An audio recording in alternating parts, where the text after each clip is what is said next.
Hey everyone, it's Melissa from Bee in the Bear Backyard Homestead here in the Central Valley of California, Zone 9B, and today I'm here with a video talking about the different tomatoes that I have started. Some are already in the greenhouse.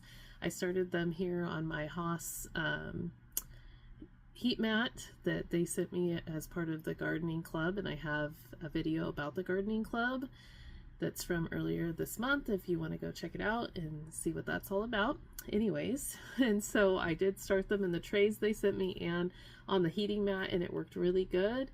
And so it's warm enough here now where I could send them out to the greenhouse. I just have like a simple, not anything big greenhouse. It's more like a tent house. But it works really well, and I've had it for a couple years now. So anyways, I moved them out, and then I started the next round of, so I did slicers first, and then today I just started the cherry and the paste tomatoes. So I'm going to go over just tomatoes today. I did start peppers as well, but I will save those for a different video. And anyways, so we'll go ahead and get started. So this is the Brandywine pink tomato. I've grown Brandywines in the past, and they do really well, but they do die out pretty fast. They're not a big fan of the heat here in the valley. Most of my tomatoes are like that. They'll stop as soon as it gets, above 95, they'll just stop producing flowers. And then if I just leave them in the ground in August, September, when it starts to cool off, then they'll start coming back. And then I'll get tomatoes. I had tomatoes this year all the way into December, and finally I had to cut them back. They probably would have kept going because they are still flowering. So anyways, our weather is weird here. I also did the hillbilly tomato, and I really like these. These are kind of like an orange yellow, more orange I would say. I really like those. I started some Kellogg's breakfast. This is one of my favorites. They're really great. I did Mr. Stripey. This one's kind of an orange with the yellow stripes too. Really pretty. I like that one a lot. Abe Lincoln.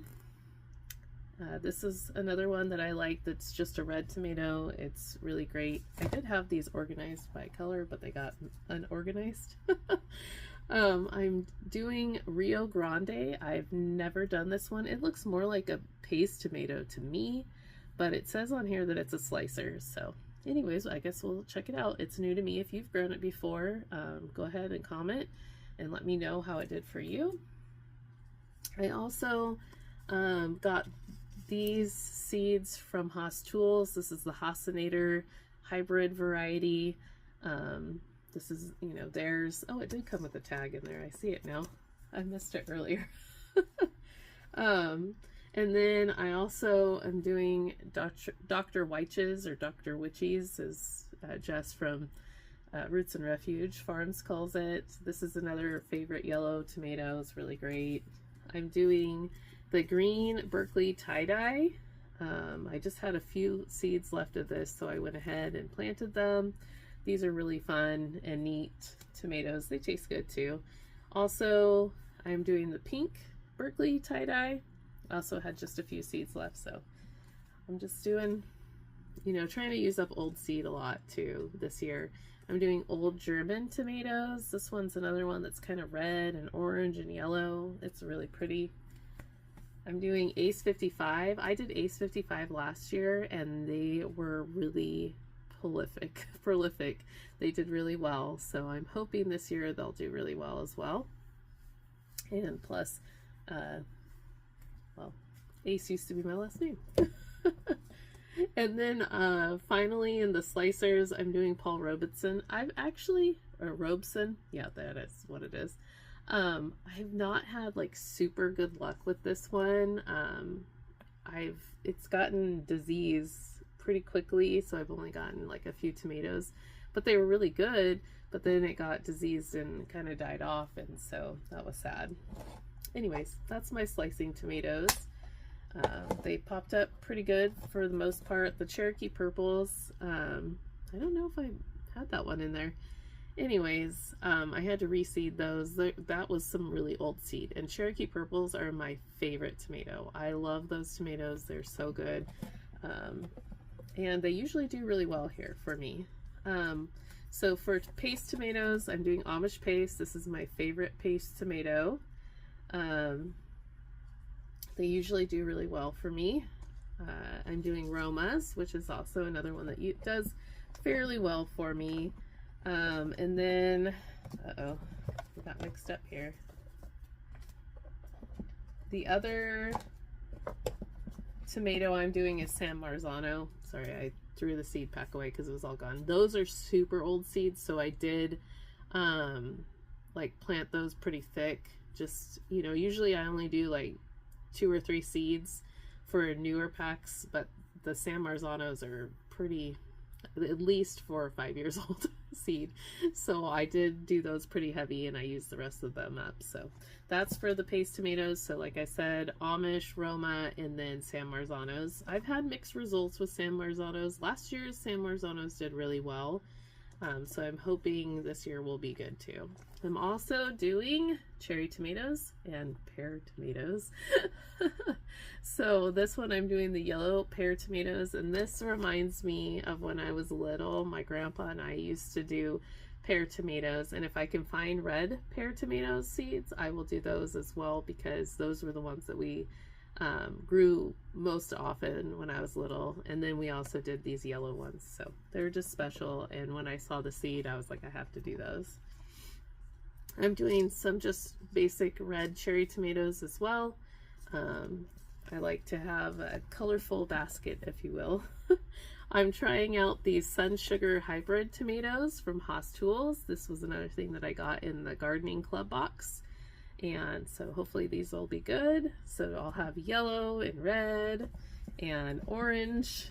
And then I'm doing these blue cream. I've done these before in the past and they're really great as well. And they're, you know, kind of like a purpley yellow, I guess blue color. They're really neat. And then I'm doing the Woolly Kate yellow as well. These ones are like a purple yellow color. So yeah, that's what I'm doing. When I was getting all my seeds out, I realized I didn't have any like chocolate tomatoes, and I did chocolate sprinkles last year, or was it the year before, and they were so good. And so I can't guarantee that I won't pick out, you know, some more tomato plants from the nursery and everything. And if I have an abundance of plants, then I'll definitely go ahead and give them away to friends or sell them at my farm stand that I do a couple times a month. And so yeah, that's exciting. Those are the tomatoes that I've started. I'm super excited about this growing season. I can't wait for, you know, things to pop up and to get going on it.